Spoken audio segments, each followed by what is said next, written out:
ఇవన్నీ మనం చూసాం.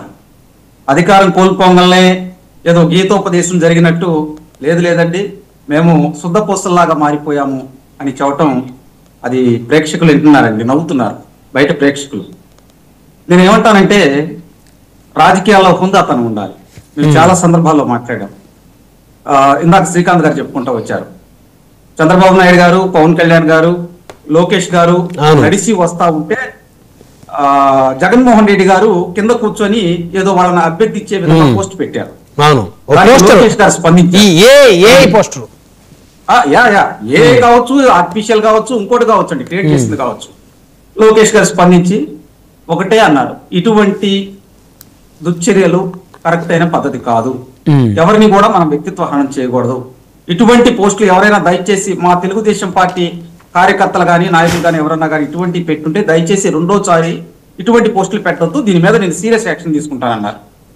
రెండోది, చంద్రబాబు నాయుడు గారు చాలా సందర్భాల్లో సోషల్ మీడియాని మంచికి ఉపయోగించుకుందాం, సోషల్ మీడియా ద్వారా మనం మంచిని ప్రజలకు తెలియచేద్దాం. ఎవరు కూడా సోషల్ మీడియాలో మన అపోజిషన్ లీడర్లు కావచ్చు, వేరే వాళ్ళు కావచ్చు, మనకు గెట్టిన వాళ్ళ గురించి కూడా అసత్య ప్రచారాలు, అదేవిధంగా మార్ఫింగ్ ఫోటోలు దయచేసి చేయొద్దు. ఇటువంటివి చేస్తే వాళ్ళ మీద సీరియస్ యాక్షన్ తీసుకుంటాను. మన పార్టీ వేరే పార్టీ అని నేను చూడనని చెప్పిన సందర్భాలు ఉన్నాయి. పవన్ కళ్యాణ్ గారు కూడా ఆయన కూడా వాళ్ళ కార్యకర్తల్ని వాళ్ళ నాయకుల్ని ఉద్దేశించి మాట్లాడుతూ వాస్తవాలకు దగ్గరగా ఉందాం, సమాజంలో సోషల్ మీడియా ప్రభావం చాలా బలంగా ఉంది, సోషల్ మీడియాని మంచికి ఉపయోగించుకుందాం అని చెప్పి ఆయన కూడా అన్నారు. ఇదే విషయాన్ని మరి జగన్మోహన్ రెడ్డి గారు వాళ్ళ పార్టీ ఆఫీస్ లో మీటింగ్ పెట్టినప్పుడు ఇటీవల కాలంలో కొంతమంది యువ నాయకులను తీసుకొచ్చినప్పుడు మీ చేతిలో గన్ను ఉంది, గన్ను లాంటి ఆయుధం ఉంది, అదేనండి మొబైల్. జగన్మోహన్ రెడ్డి గారి బహుశా ఫోన్ నెంబర్ మొబైల్ లేవనుకోండి, మీరు మాత్రం రెచ్చిపోండి, ముందు నన్ను అరెస్ట్ చేయాలి, ఆ తర్వాతే మిమ్మల్ని అరెస్ట్ చేస్తారని చెప్పి రెచ్చగొట్టారు. అంటే ఇక్కడ నాయకుల మధ్య ఉన్నటువంటి ఆ మనస్తత్వంలో ఉన్నటువంటి వ్యత్యాసం మరి గమనించాలండి బ్రహ్మనాయుడు గారు. మనం ఏమంటామంటే గొంగడి పురుగులు అన్నం తింటా దాంట్లో ఉన్నటువంటి వెంట్రుకలు వచ్చినాయి అని చెప్పి మాట్లాడుకుంటా ఉంటాం. ఇది సరైన పద్ధతి కాదు. రాజకీయాల్లో రెండు పార్టీలకి ఏమైనా ఆస్తి తగులు ఉన్నాయా? లేదు. పొలాల దగ్గర గట్టు తగులు ఏమైనా ఉన్నాయా? లేదు. మీ ఇంటిని నేను ఏమైనా ఆక్రమించానా? కాదు కదా. మా యొక్క విధానాన్ని మీరు తెలియజేస్తాం, మీ యొక్క విధానాన్ని మీరు తెలియజేయండి, దానికాడ ఈ తగులే ఉండవు కదా. కాబట్టి ఇక్కడ జరుగుతున్నటువంటి అంశాలు ఒక్కసారి రాజకీయాల్లో మనం సరిచూసుకున్నప్పుడు ఎవరిది తప్పు ఎవరిది ఒప్పు అర్థమైంది. ఇంకా రెండో అంశం చెప్పాలంటే ఆ రోజు 2014 నుంచి 24 మధ్య కాలంలో బూతుల్ని ఒక పేటెంట్ గా తీసుకున్నారు వైకాపా పార్టీ వాళ్ళు.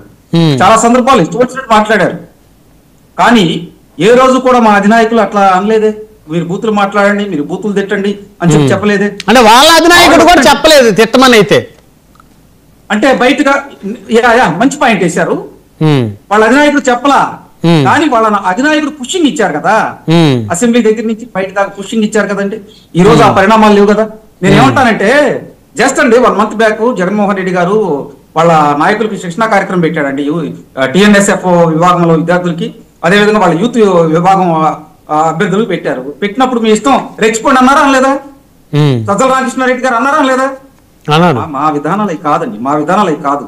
నేను ఓపెన్ గా చెబుతాను. ఇప్పుడు అదే విధంగా మరి ఢిల్లీ హైకోర్టులో పవన్ కళ్యాణ్ గారు ఒక పిటిషన్ వేశారు. ఆ పిటిషన్ లో భాగంగా ఏంటంటే ఇప్పుడు సోషల్ మీడియా ప్లాట్ఫామ్ మీద నా వ్యక్తిత్వాన్ని హననం చేసే విధంగా పోస్టులు పెడుతున్నారు, దాంతో పాటు కామర్స్ వేదికల్లో కూడా వాడుకుంటున్నారు. ఇది గమనించాలండి. కొన్ని కామర్స్ వాటిల్లో కూడా పోస్టులు పెడుతున్నారు. ఇప్పుడు పవన్ కళ్యాణ్ గారి కన్నా ముందర ఐశ్వర్యరాయ్ గారు, నాగార్జున గారు, అమితాబ్ బచ్చన్ గారు, అభిషేక్ బచ్చన్ గారు, అలాగే ప్రముఖ క్రికెటర్లు, అదే విధంగా మరి ఒక స్వామీజీ గారు, వీళ్ళందరూ కూడా శ్రీ శ్రీ శంకర శివశంకర్ స్వామీజీ గారు, ఇటువంటి వాళ్ళందరూ కూడా హైకోర్టును ఆశ్రయించడం జరిగింది. ఏది ఏమైనప్పటికీ కూడా ప్రతి పార్టీకి ఒక నైతిక బాధ్యత ఉండాలండి. ఒక మంచిని మనం ప్రజల్లోకి తీసుకెళ్దాం.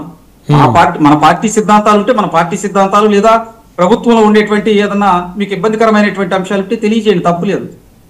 సోషల్ మీడియాను వాడుకోవచ్చు. ఎందుకంటే ఈ రోజు వాస్తవంగా మీడియా ప్రపంచంలో సోషల్ మీడియా అతిశక్తివంతమైంది. ఎందుకంటే అందరి దగ్గర మొబైల్ ఫోన్స్ ఉండేయండి. బ్రహ్మనాయుడు గారు ఏం మాట్లాడినా విత్ ఇన్ సెకండ్ లో తెలిసిపోయింది, ఎస్పీ సాహిబ్ గారు ఏం మాట్లాడినా విత్ ఇన్ సెకండ్ లో తెలిసింది, శ్రీకాంత్ గారు ఏం మాట్లాడినా తెలిసింది, అలాగే రామాయణ గారు కావచ్చు, మా సోదరి మాట్లాడినా కానీ వెంటనే విత్ ఇన్ సెకండ్ లో వెళ్ళిపోతున్నాయి. కాబట్టి సోషల్ మీడియా